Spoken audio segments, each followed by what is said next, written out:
Hello, excited to be here today. I get to talk a little bit about you have a logo, you have a product, and now what's your next step? This is typically meant to be a workshop, so definitely have questions at the end. I'll try to make it as interactive as possible just in terms of how I share the content. So a little bit more about me. I am Vice President of Client Services and Inclusion Marketing at Rain the Growth Agency. That's quite a mouthful when you put it all together. What that really means is I work in the intersection of brand strategy, client leadership, and multicultural marketing. And a big focus of that is inclusion. And so as I'm going through this today, I'm definitely putting a social equity lens on how you build your brand and make it inclusive right from the beginning. A little bit about our agency, just to give some context into kind of the brands and experience that we have. So our agency really focuses on transactional brand building, and that is the combination of you can drive sales, transactions, and at the same time build your brand. A lot of times when you see marketing efforts, they're doing that separately. They're building brand, but not expecting to drive sales, and we really focus on that combination. I say that because as we go through the presentation today, what you're really going to want to look at is that combination of knowing that in an emerging industry, you want to build sales right away. You don't just want to focus on building brand awareness. And so this is just a snapshot of some of the clients that we've worked with in that space. And then a little bit about where we're located. This is not a pitch for the agency, but I think it gives context into we are in markets where marijuana is legal. So Portland was one of the first markets. We've had a lot of opportunity to mentor early stage founders in the space. People are more advanced and farther along in the process in regards to brand strategy around marijuana. And then Oakland, California is one of our other offices. And then on the East Coast, Providence, Rhode Island, and Philadelphia. We are proudly woman-founded, woman-led. And the women that you see on the screen here is why I'm at the agency. They approach everything with a lens of inclusivity and also making sure that we're in emerging markets, and we work with fast companies, so we really invest in how do you scale your brand in a way that's responsible. So as I'm going through the presentation today, I am looking at this in 4 buckets. So 4 buckets of when you have a brand and you have a logo, how do you kind of develop the strategy around that? Because you can build a brand and logo, and then you're missing elements of your brand positioning, or you're missing elements of your consumer journey. So a lot of what we'll talk about today is in that strategy space. Then of course, creative. So there's things that can be beautiful to you, but how do you make sure it's resonating with your audience? So we'll talk a little bit about creative strategy. And then media. Media for the marijuana industry has its challenges, but I'll talk a little bit about what options are there and what some go-to-market strategies that you can leverage. And then of course, how you're measuring it. So what does success look like? Definitely leaning more into those first couple of buckets, but we'll try to make sure that in anything that you're driving transactions, how are you measuring that?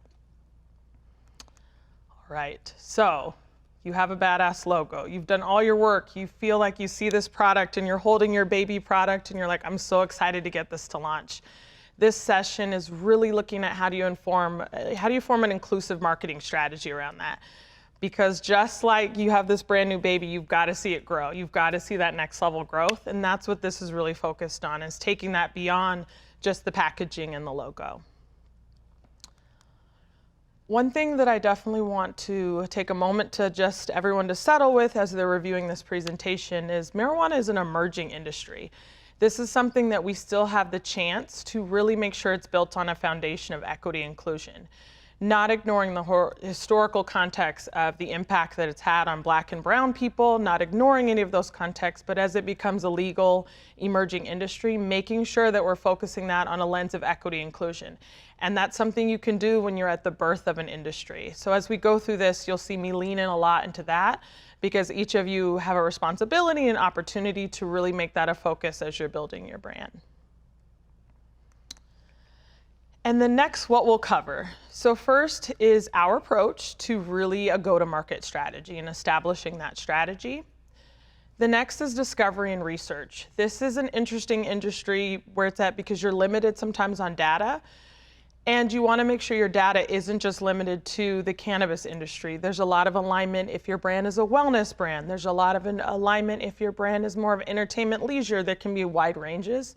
So really in that discovery and research phase, you really want to understand how do you build your brand and aligns with the research that you've built on your consumer. And then the current media landscape.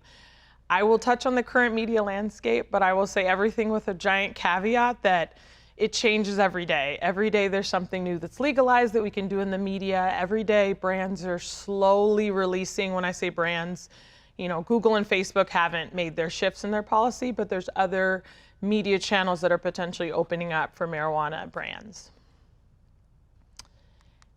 And then how we work. So when I'm going through this little phase, the first is that discover. And this discover part is really important as you're building a brand. You want to understand as much as possible about your brand situation. So if you're doing a tincture, how many other people in your competitive space are doing a tincture? What positioning do you have around that tincture and that product? The next is competitive context. And I work with a lot of founders through our program She Scales, and founders will tell me all the time, I don't have any competitors. I'm doing something new and innovative. And why I believe wholeheartedly that you are doing something new and amazing and innovative, everyone has competitors for $1. There's only so many dollars in a wallet, so everyone has competitors. So a big part of this is looking at who your competitive context is. And then building an audience profile. There's so many times when I'm partnering with founders and they're building an audience profile and they start to describe their audience and I'm looking across the table at them. I'm like, that audience sounds very familiar, because a lot of times they're describing themselves. They have an aspirational audience. So what we really want to do is use research, marketplace insights, to really build an audience that looks more than just like you, but how does it look to really expand and grow your offering and to have a big consumer base.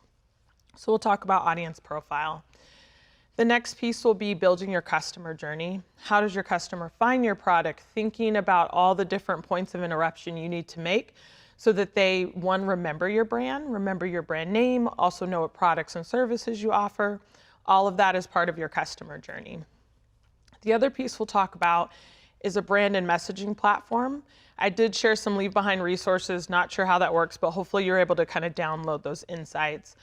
But brand and messaging platform is really your North Star to make sure that every piece of element of marketing you do remains consistent. It doesn't feel like 7 different brands within this one product are marketing to you. And then from there, we'll talk a little bit about what it looks like when your brand goes live. So the discover phase, and here's where we'll spend the most time today. So for any brand starting out, there are 3 core elements that you really want to remember. And first is the marketplace landscape. What's happening in your industry? For marijuana, it's different from every state. What's happening in Portland, Oregon has had marijuana legal for much longer, so what's happening in Portland will look very different from what's happening in New York, from what's happening here in Arizona. So really you want to look at what your marketplace is and what the current landscape, what's happening in the industry. What are the trends and innovations? What products are selling best? How are those products marketed?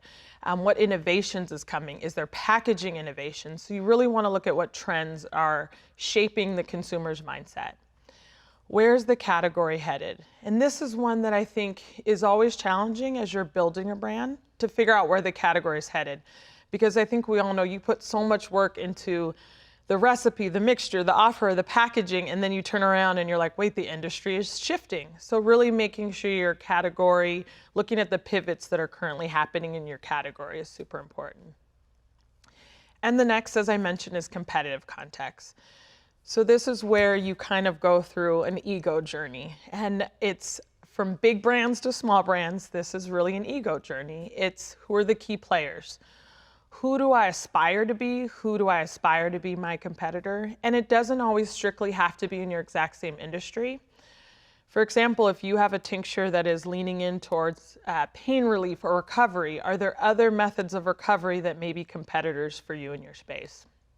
And then how are you targeting that messaging? How are you positioning yourself? How's your competitor messaging themselves? If you're saying the same thing, does that cause confusion for the client or customer? And then simply, who is your target audience? Making sure that that target audience, you really size that audience. So if you get so hyper-targeted and you kind of shrink down your audience, that limits your growth. So really knowing who your target is. The next is the audience profile. So what's the audience potential?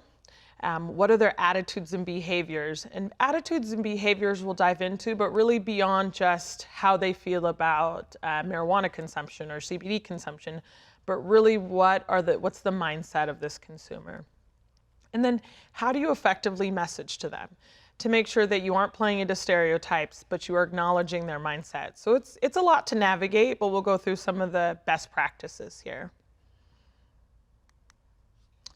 So the discover phase. This is an area where honestly Google is going to be your best friend. There's a couple resources in the landscape that you can look up. Ease does a 2020 State of the Union. They do kind of a state of the industry every year, and these are snapshots from that.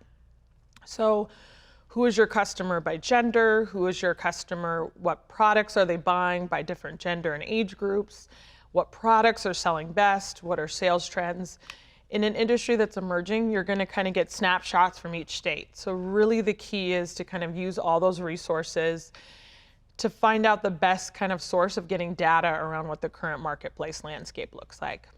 The other thing to really look at is where the growth is happening. So if you've really set your brand and you're like, I feel really firm that I'm on the right product path, you need to still understand that how do I pivot so I'm meeting the demands of the current consumer trends. And so that's really important when you look at the landscape. Even if you decide flower is the perfect thing for me, what are you doing to make that unique and kind of stand out in a crowded marketplace? And so those are things that discover phase really helps with. The other thing, and this leans a little bit to the mindset and discover phase, and this is some stats, it's shifting a little bit, but this is some stats that really talks about how in the marketplace, which currently we're in a pandemic, I want to say we're at the end of a pandemic, but we're still kind of going through it. So how do brands want to be communicated with? And so part of the marketplace is understanding that the current emotion of the place. So it's cut off a little bit, but really one thing that brands, we did a study and there's a couple things that we pulled from some sources. And the question is, please indicate how much you agree with the following statements, giving the current situation with COVID-19.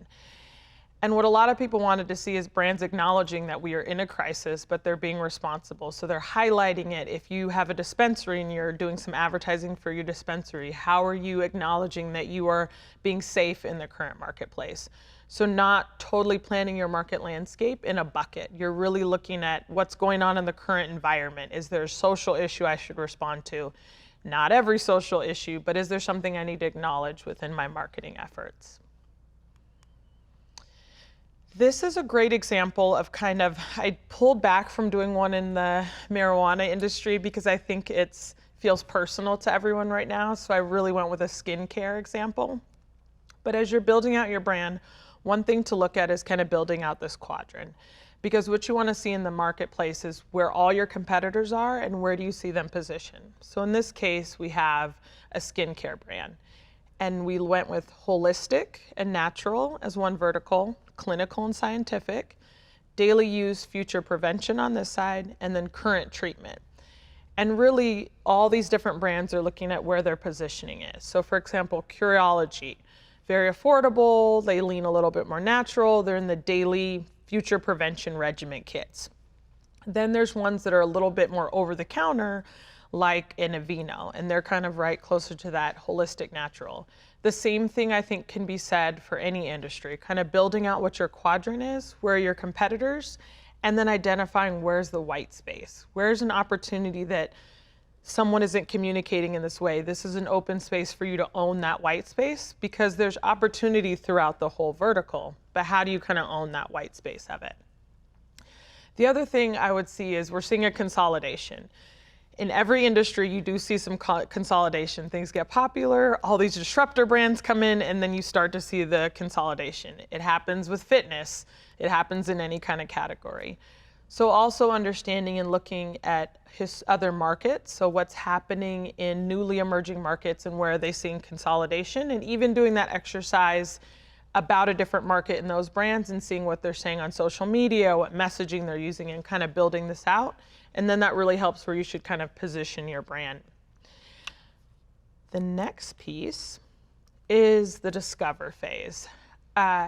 This one is challenging, I would say, as you're trying to build audience consumption. So I have some snapshots here, and what this talks about is a cannabis consumer and a THC consumer. And the differences in the cannabis and marijuana consumer is it's looking at people who consume THC and CBD, or both. The THC consumer is solidly just THC. And it's looking at how they consume media, how they interact with different levels of entertainment. Now, all of this to be said is there's potential that a lot of these will not accept marijuana in terms of direct paid advertising. But this is a good snapshot into what your consumer enjoys. So this way on your organic social, you can make reference to certain things if you know they're heavy consumers of YouTube. You know that you can do organic content on these channels that are a little less gated than if you have paid media against it. So this is how you kind of build a snapshot to kind of put together your consumer. There's some great free resources that you can do to kind of build these consumers out. This is done through MRI, which I realize is not accessible to everyone. So definitely this is part of the downloaded content. You can kind of see this general snapshot. But I would say there's a couple of things you can do that you can look up consumer profiles. So if you look up data and just Google cannabis consumer, marijuana consumer, THC consumer, you'll see these profiles that are starting to get built with research. And part of it is looking at how they consume, where they shop, what their mindset is. So there's a lot of resources you can do to kind of build out your consumer profile based on the type of product you have. I think one note, and I'm going to move around so I can walk. One note, for example, in the media consumption, and it looks fuzzy here, but this audience specifically is heavy consumers of social media. So you can kind of see along these lines, they have TV viewing and then media consumption. And even though it's fuzzy here, what it's saying is the gray bar is the standard population, so all adults. The cannabis THC consumer consumes a lot more of social media. So it's saying they consume a lot more of social media. So you know one of the best places to reach them is social media. So if you only have X number of dollars, this is essentially when you build this audience profile, it tells you the first place to put your dollars in terms of marketing. And typically that's going to be organic social because it's across all ages, it's high consumption. But this guides you. So you'll have times when people reach out to you and you're building your brand and they'll say, do a billboard. Well, then you go back to this audience profile and you say, does that make sense for the audience that I have in my consumer? And so this is some sort of a guide that also lets you know, are you on the right North Star to reach your consumer? One thing that I kind of have a passion point about is a lot of times when you're trying to build an inclusive brand, there's not a ton of data around that. So what tends to happen with data when you're building a brand is you're seeing a lot of what maybe is considered a standard American audience. So it's looking at a little bit more of like, how would a white male consume? How would typically a white woman, 25 to 54 is a super common audience. But something as you're building your brand to remember, especially in a social equity sense, is that despite the history of this industry, it doesn't mean that you should not be including a multicultural consumer in your audience profile. It doesn't make financial sense not to do that. It also doesn't make sense from the future growth of your brand to not think about it from a lens of also including a multicultural consumer. So I think these stats are important to look at. Multicultural consumers represent $3.9 trillion in purchasing power. The Black audience specifically, purchasing power has increased 48% in the last 10 years to $1.4 trillion. Hispanic buying power is at $1.5 trillion and expected to increase to $1.9 trillion by 2023.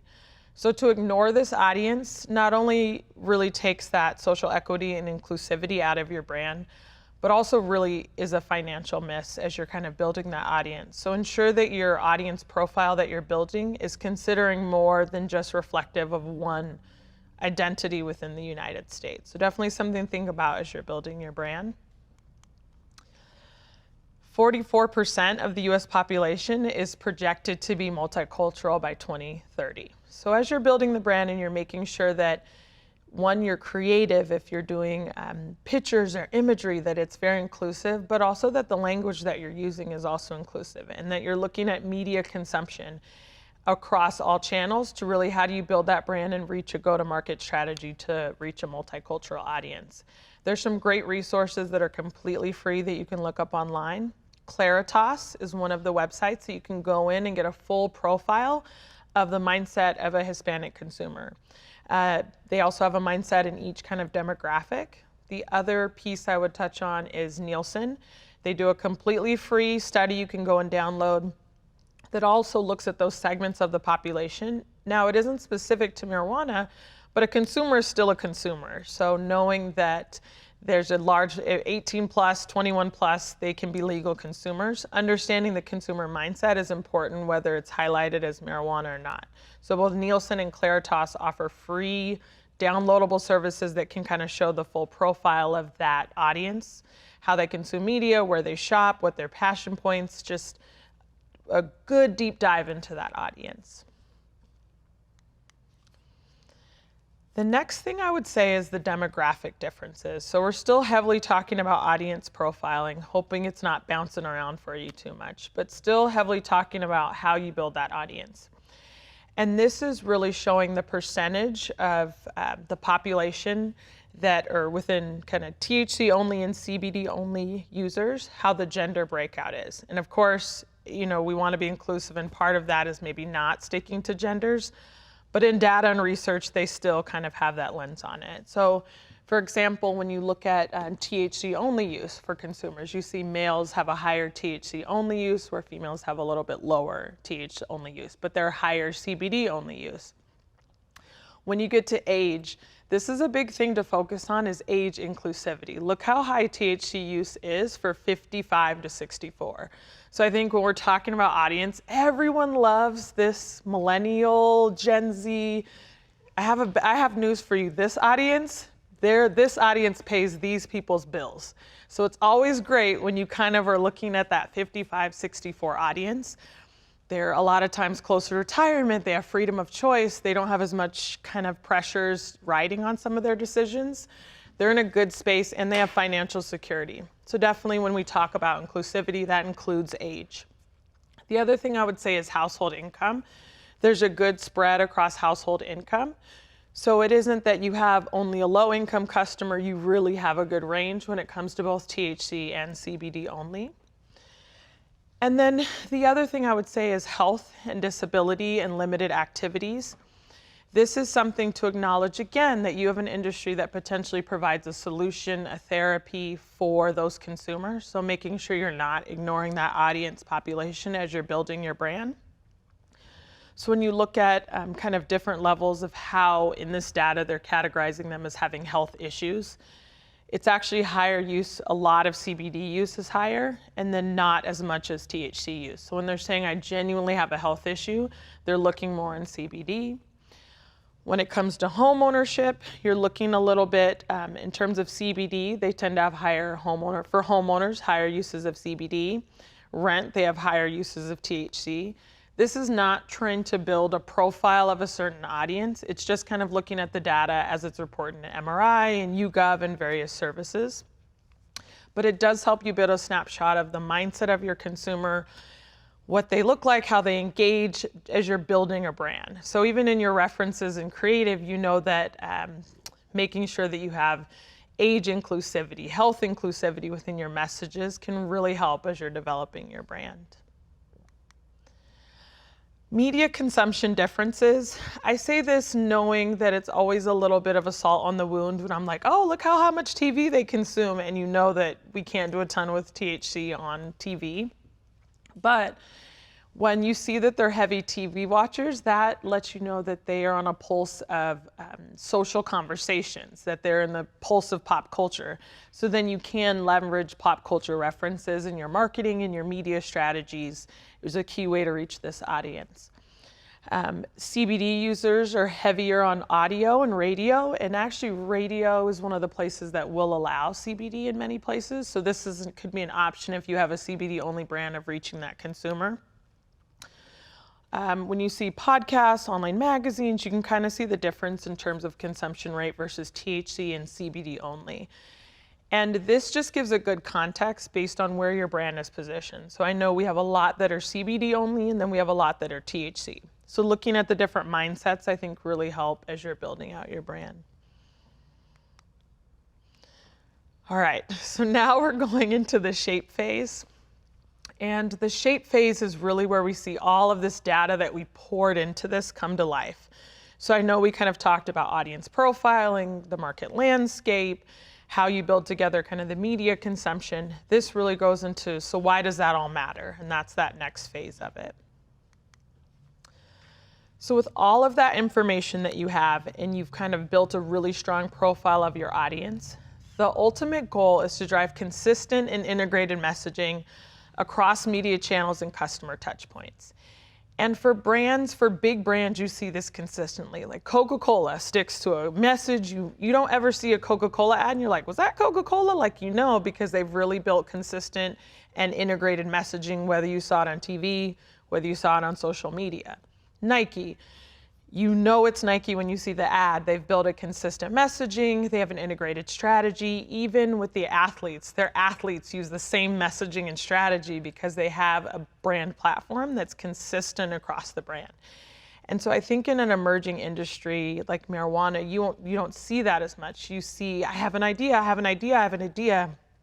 And it really limits the brand loyalty you build and the consistency with the customer. So in a crowded marketplace, it's really important that you drive consistent and integrated messaging. The next piece is the shape phase. So when we get into that, the first is identify your challenge. So what are you trying to solve? What's your brand solution?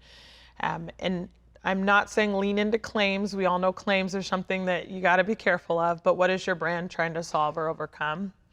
What are key brand issues? Is it certain elements of legalization? Is it access points? Is it getting distribution in a dispensary? What are your brand issues? And then what does success look like? So really understanding how much can you pay to acquire customers. So when you're starting to make your go-to-market decisions, what can you pay to acquire them? What does success look like? Understanding it's more than just marketing, but how do you get a return on that investment? And then 2, understand your audience. We dove in a lot to kind of how you get that audience research. But once you have that, you have a profile of who are they, what do they want, what do they think, what will it take for them to transact.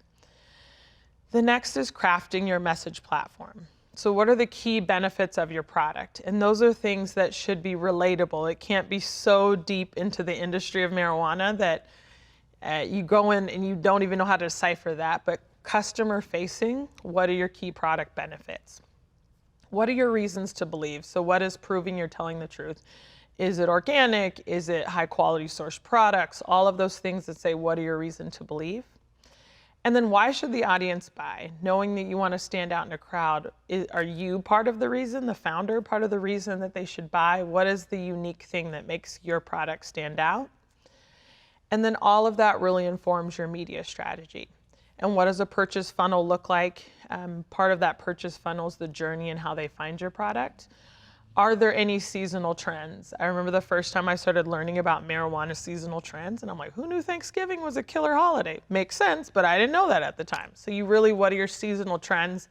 How do you have product availability and special incentives around your seasonal trends? And what channels and platforms have you tested?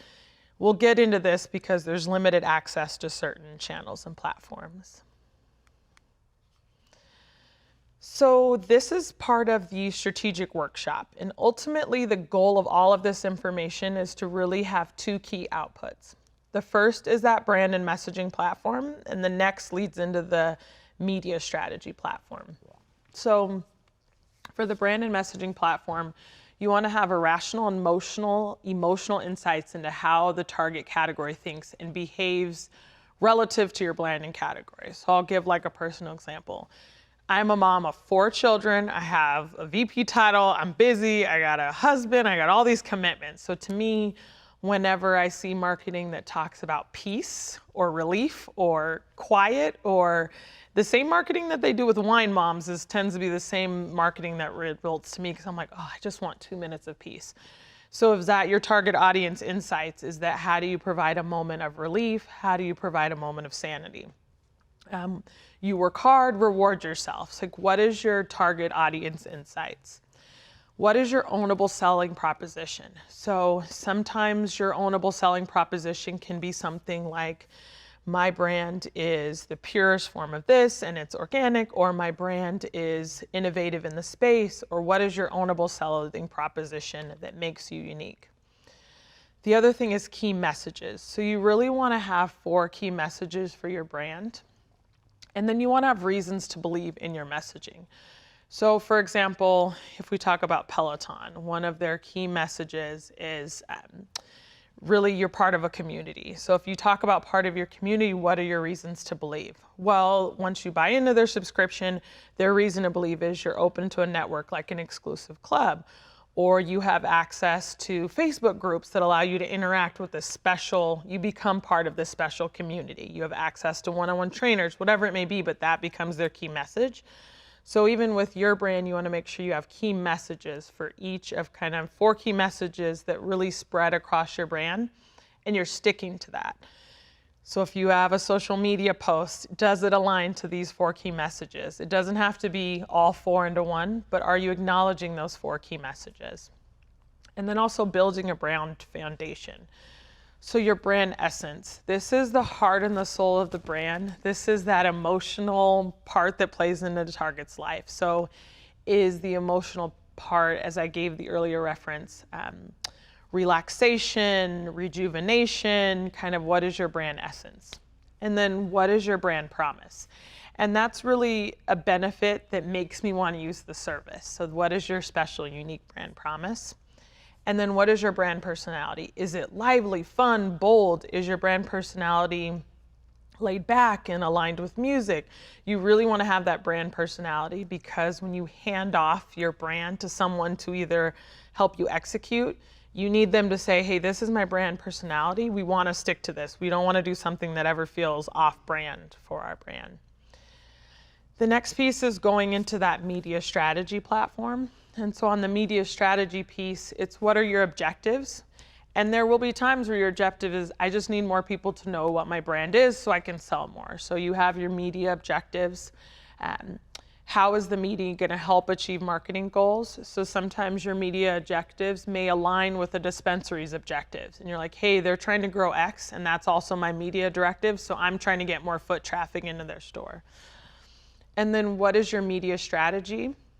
How will you achieve these directives? What vehicles are going to use? The KPIs, key performance indicators, are the measures of success. So what can you kind of say that this looks like success for me? Before you make a decision, you should really say, I need to sell X number of product by this date, or I need to have this many new customers, or whatever your key metric is of success that ties back to something financial or revenue. And then what impact does this have on the brand personality? So there's sometimes you'll get opportunities through media and you have to think, does this impact our brand personality? Does this one media organization, will this impact our brand? In our world, or I guess in marketing world, there's decisions you can make or media that you air next to that changes your brand's personality. You go from being potentially friendly to women to not friendly to women. So there's a lot of decisions you have to make on the media choices and your brand personality. And then as this is where you're putting in the competitive landscape. So once you know your competitors, you're looking at what are they doing? So what are they doing on social media? Where are you seeing them in magazines? Where are you seeing them advertising? What's your kind of competitive landscape? Are they trying to reach the same audience, or do they have a different audience? And then your audience target demos. So is your audience a fitness person? Are they wellness? Are they just doing this to relax? Is it healing? What is the demos and what are they interested in? Are they retired and their whole goal is to just chill and watch cartoons with their grandkids? Like, what is their kind of lifestyle and attitude? And then when we talked about it, how do they consume media, and then how do you reach them? And the media marketplace. This is a flower delivery brand, and I wanted to make sure I gave context. So I said all these words and I rambled to you about a couple things, but I wanted to say something out loud that you can kind of see, how do I apply this to real life? So the first is your target audience insights, and this is a flower delivery brand. And it said, target audience is mostly married, established adults, age 35 to 54, slight female skew. They are career driven but stay balanced by taking time for self-care. They value connection with family and friends and their community. They tend to be upscale shoppers who desire quality products and value conscious brands. So this same target audience could easily be your target audience as well. It isn't solely unique because a lot of you audience buy more than one thing. So this is an example of a flower delivery brand. And then for brand positioning, their brand positioning is for people wanting to give kindness and happiness. Company X is the go-to curated for modern gifts that strives to bring joy to the everyday. Company X is dedicated to celebrating real connections with people, farms, and the community. Very good alignment when you talk about kind of the marijuana industry as well. They talk about farming, how they're sourcing their products. These are all kind of key brand positionings. Their key message is bring joy to the everyday. So it's not making a claim, it's not doing anything aggressive, it's just saying bring joy to the everyday. How do they do that? So flowers help people bloom, spread the love, the little things matter, and adding a little bit of joy and delight to every day. And you could easily say that about an edible brand or any of the kind of brands that fall into this category as well. Long-lasting freshness, again, a claim that could also be used in this industry.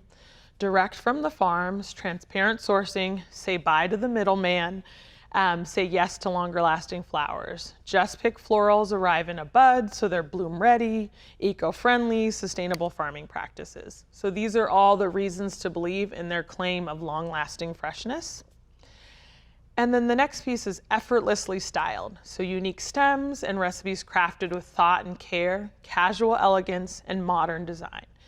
And I love the effortlessly styled because I do think within this industry, people still want high end, they still want beautiful. So ensuring that if this is your target audience and they like upscale, then effortlessly styled means something to them. They want that beauty. They want to feel like when they open something, they have beautiful packaging and they're kind of marketed to in a way that acknowledges that element about them. And the next is convenience message. So convenience is key. That's a lot of times we'll see in kind of key messages is easy. You do not want your customer to work hard, so ease is a very common kind of key message. And they say farm fresh delivered to your door, subscription service. And I'm not deeply familiar with kind of the rules on delivery, but how do you kind of lean into that in some of your marketing? Make it easy for people to find you, and that also leans to your customer journey. And then their brand essence is real connections, kindness always. And their brand promise is bring joy to the everyday. We celebrate every connection.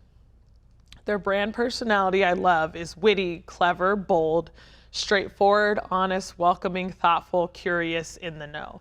So you can have a whole bunch of things that describe your brand, but I almost feel like brand personality, you can kind of envision a person when you hear someone's brand personality and you're like, oh, I like that person. And that's kind of the reaction you want them to have with your brand.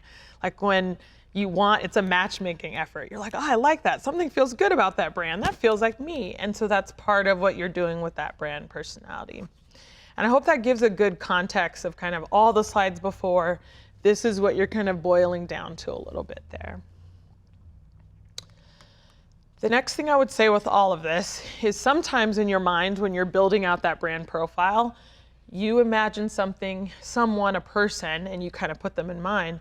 But here's where our bias come in, because a lot of times we imagine someone that maybe feels familiar to us, or maybe feels like we go to our stand and we're like, oh, I see this like white woman with blonde hair. I see this. You have an image in your head and it's your immediate bias. And one of the ways to fight bias is to slow down a little bit. And once you slow down and you simmer with that image in your head, you're like, oh, that could also be this person, this person, this person. So a big thing to think about is, are you making that culturally relevant? So this was before, the slide before is a very general kind of audience targeting. But then when you get into execution, how do you make that culturally relevant? So increase brand perception.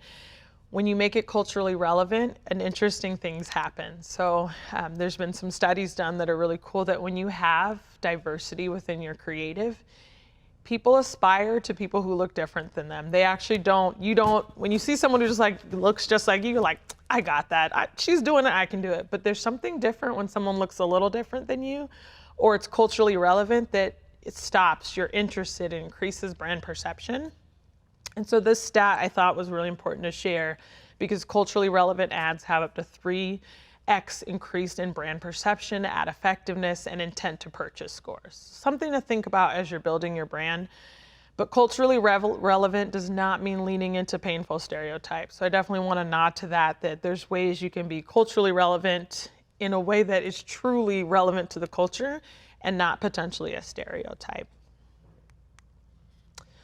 The other thing as you're putting it together is really thinking about not being tone deaf or inauthentic.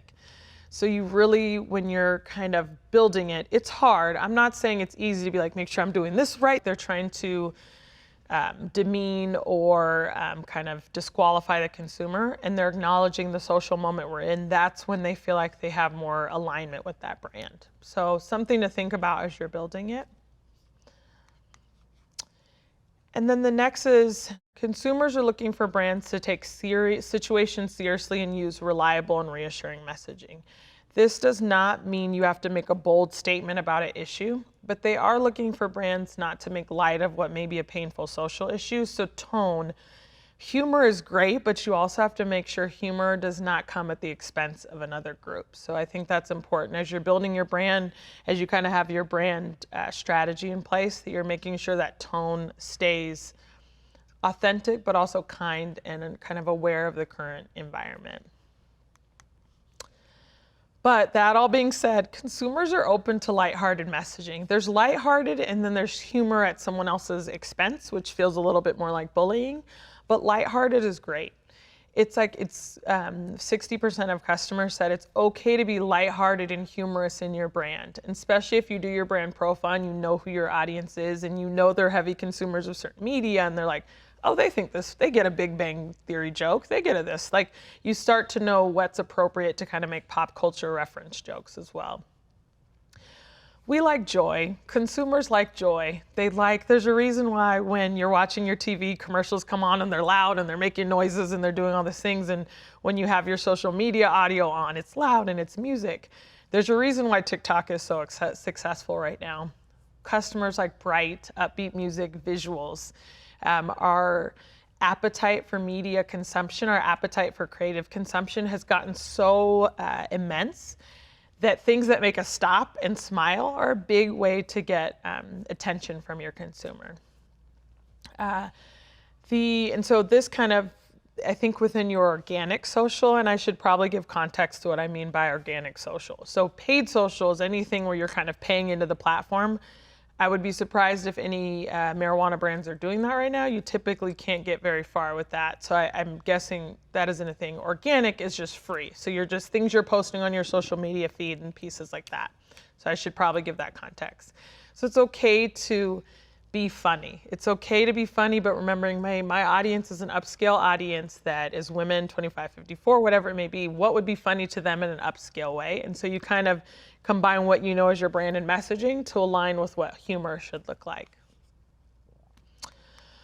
All right, I've talked a lot about how I was going to get to media, and so I think this is a good time to kind of jump into media. This will be, I'm going to try to make it as upbeat as possible. It'll be a little bit of doom and gloom about what's happening in the industry, not because there aren't opportunities, but because you'll see all these media things and you're like, I want to do all the things, but we're still an emerging industry that regulations are catching up with us when it comes to the marketing landscape. So I want to acknowledge that there are challenges. There's light at the end of the tunnel, but there are challenges. So I'm going to talk about opportunities and what you can do, and then some that are still kind of in the transition period. So this is a little bit about kind of the channel landscape, so media channel landscape. So it starts with kind of advanced TV, digital video, linear TV, paid search, hyper-targeted load. There's kind of all these kind of things within the landscape. A couple things I'll point out just so we have visuals. So hyper-local targeting is actually one that typically with cannabis brand, THC, marijuana brands, there's some things that we can do in hyper-local targeting because it can limit you to areas where it's solely legal. So this is not me giving legal advice. This is me saying there are scenarios in which hyper-local targeting is feasible because you can say, I only want to market in Oregon, you know it's legal. I only want to market in Arizona, you know it's legal. So there's options there with hyperlocal targeting. Paid social, I would heavily say you're leaning into leveraging it as an organic medium, meaning you're not paying into these platforms, but you can do some really fun things with Snapchat and video where you kind of dance around maybe some of the terms that get you kicked off the platform, but still reach your audience in that platform. Audio and radio, we're seeing emerging opportunities. And then there's a lot coming with out of home. I would say out of home, which is billboards, whether they're digital or static or paper billboards, that is one area where we're seeing a lot open up. It's starting to align a little bit with what you see in terms of what's allowed for the alcohol industry. So there's age restrictions, what it's by, but you are seeing some growth there, I think, with out of home. I'm a huge advocate for video. It's something that across all industries, you see really great performance. I want to say humans are simple people. We like motion, we like noise, we like visuals. So sight, sound, and motion is something that consumers really engage with. And I think you can see that where the growth of certain platforms like TikTok and Snapchat and Instagram have come from, is a lot of their growth is in video. So think about video a lot when you're putting together your creative. I want to say this, especially acknowledging that budget ranges, there's brands that have great budgets and great funding, and then there's like someone who, you know, really bootstrapped the hell out of that, and now they're really proud of their brand. Video is so easy. We are a marketing agency that still uses you can use cell phones. So think about things you can just do with your cell phone to create the videos. And once you have those kind of, once you have your brand and strategy and messaging and you have that put together, you're creating videos that align with that, so you have consistent content. We are big fans of video, and you can use it across multiple platforms. It's a great way to introduce your audience to who you are as a founder. It's a great way to demonstrate kind of product, or even demonstrate your consumer. And maybe, especially on a lot of these channels, you will not be able to show product. But if you kind of help bond them to fellow consumers, that can be another way to kind of share your brand. You've probably heard me say organic 7 times, but go organic with social media. I think getting into paid, Facebook hasn't kind of changed their rules around that. So really going with organic is a great way to do it. Working with influencers, and nano influencers are great. Nano means they have small followings, but they have a heavily engaged audience, which is better than someone who has 50,000, 1 million, you know, you get the big. Sometimes those nano followers that are local to your market are great ways to kind of get your brand introduced. Encourage engagement, so find ways to say, what are your favorite things, and what do you love, and what's your favorite color, and here's our new packaging. Find ways to engage them. People love to give their opinion, and if you solicit it, they'll give you even more opinion. So really finding ways to engage with the audience. And just remember to be responsible in your engagement. Social media can be a wild place, so you want to make sure you're engaging with adults. And so those are all kind of things to think about. Use profile links. So Instagram has a feature that will only let you kind of, if you have a certain amount of followers, link out, but you can use Linktree to kind of develop different links to websites. I will say that try to have the cleanest landing page possible that maybe doesn't mention marijuana or THC, but maybe have a landing page that's a little bit just more packaging based. This is not me giving legal advice. This is just something that I think to think about as we kind of work into an emerging industry. So in this media landscape, this kind of breaks into the 4 buckets that I talked about earlier and where the opportunities are. And we'll dive into each of these. So television, nowhere close with THC, I would say, but they do accept CBD products. So we've run CBD campaigns. There's many CBD campaigns running right now. You have to go network by network to get approval, but we're seeing a big expanse in this space. And when I say TV, this also leans into over the top with streaming TV, Hulu, same thing. A lot of it depends on who they're owned by. So Disney owns Hulu, they're not going to approve certain things. So it really just determines the networks and who has approval there in terms of media landscape. This is just a snapshot of some of the CBD brands that are currently live on there. It's for TV. You're seeing a lot of the brands who target 55 plus and maybe arthritis or different kind of ailments, and they're really focused for CBD, and they're seeing a lot of growth in that space. Media landscape for audio. So audio is interesting because there are some podcast networks that will take CBD advertising. It's less that they're doing the advertising, it's more that the podcast host is willing to essentially act. They're doing host reads and kind of within their discussion mentioning your product. Typically, these are podcasts that really lean for a far adult audience. They're ones that already tend to kind of be heavily regulated, not regulated, heavily rated in terms of they're reaching an adult population based on their content. So there are opportunities within that landscape for CBD. There's some, or for THC. Streaming audio is a little bit of a fuzzy space. I would definitely say CBD only is where we're seeing most of the growth there, but podcast tends to be one that's becoming a little bit more open. For online's oddly enough, it's funny, you think of these emerging industries and you think that the Facebooks and Googles of the world would be kind of ahead of it. They're actually probably the more restrictive of the group. It's a lot of limitations on what you can do in those spaces. I think SEO, which is search engine optimization, is really a strong thing you can do for your website, making sure you have relatable content, making sure that matches, because you aren't able to do paid search in certain ways. So there's things you can do to drive brand traffic, but that is still kind of an emerging and challenging space. Out of home, as I mentioned, we're seeing a lot more of that. So Ease had billboards everywhere. There's definitely areas of certain cities that you are able to have billboards in out of home. Not saying specifically for Arizona this is the case, but we are seeing with billboards some more expansion and opportunities there as well. And then newspaper and magazines, there's actually great opportunity in certain magazines, CBD especially, but there's actually cannabis related or marijuana related magazines that you can also buy advertising in. Again, before you make that decision, you go back to who is my target audience? Are they consuming this? Is this interesting to them? Because you may just be paying to talk to other people in your same industry. So definitely think about how you kind of position that investment as well. All right, so key takeaways. When it comes to the media, there's no set playbook. There's no one who has all the answers because every day something changes. For example, just a month ago, there's a programmatic opportunity where you can online serve videos for THC. Heavily regulated, there's a lot that goes into it, but it's constantly evolving. So by the time I give this presentation, there'll be something new that comes out. So it is evolving space and no one kind of has a solid playbook. Customers are looking for honest communication from brands. Be authentic to who you are, but being authentic to who you are should also be inclusive. And so don't just promote your products as if nothing's happening in the world. Be conscious of that so you don't come off tone deaf.